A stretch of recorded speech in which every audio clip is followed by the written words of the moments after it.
Want to know how to delete a conversation in Messenger? Well, no worries. In this video, I'm going to show you an easy step-by-step guide on how you can do it. It's super simple and under a minute, so let's go straight to it.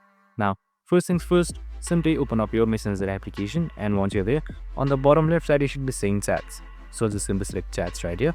And once you're under chats, just simply select a conversation that you like. Now, once you selected the conversation, here you should be provided with your friend conversation. So on the top right side, you should be seeing the info icon with I in it. So you can just simply select it first.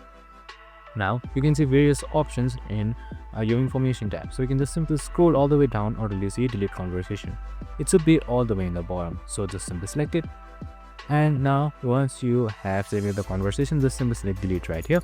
And once that is done, your conversations will be deleted easily. And that's it. Super simple and easy. I hope this video helped. If it did, make sure to like, subscribe and tune in with us for more of these videos. See you in the next one.